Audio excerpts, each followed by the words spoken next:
चाहिए।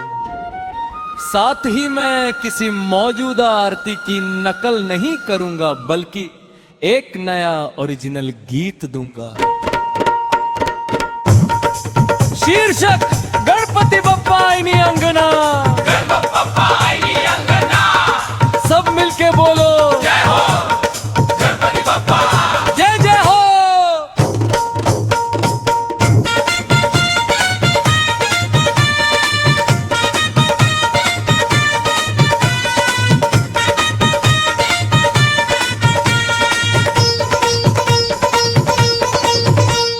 गणपति बप्पा आईनी अंगना, गणपति बप्पा आईनी अंगना, खुशियन के बरसात हो, रिद्धि सिद्धि संग आईनी दे देवा, भरी गई लिल हर बात हो। बोलो गणपति बप्पा बोला विघ्न हरता जय हो, बोलो विघ्न हरता जय हो। दुआर दुआर गोरे आज कोहरे नाम के जय हो। गणपति बप्पा आईनी अंगना, सब पर तोर दया हो। गणपति बप्पा आईनी अंगना, सब पर तोर दया हो।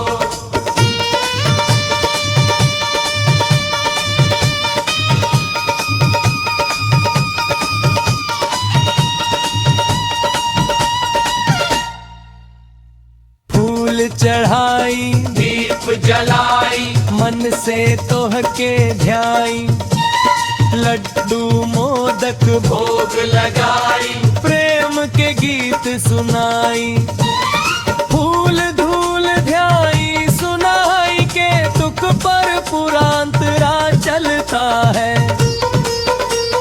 घर घर मंगल मनवा जंगल, मिट जाए हर घबराहट, तोहर कृपा से खिल उठे जीवन के हर आहट। बोला गणपति बप्पा जय हो। गणपति बप्पा आईनी अंगना, सब पर तोर दया हो। गणपति बप्पा आईनी अंगना, सब पर तोर दया हो।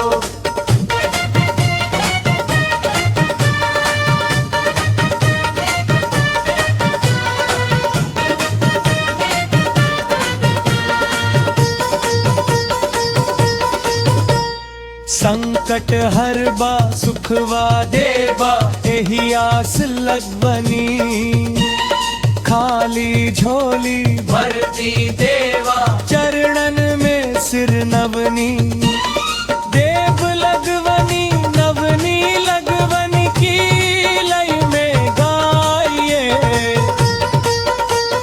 ढोलक बाजे झांझ बजेला, गूंजे गांव बाजार, तोहरे नाम के जयकारा गूंजे बारंबार।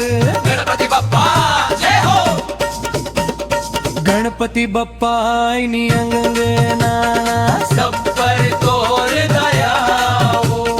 गणपति बप्पा आईनी अंगना, सब पर तोर दया हो।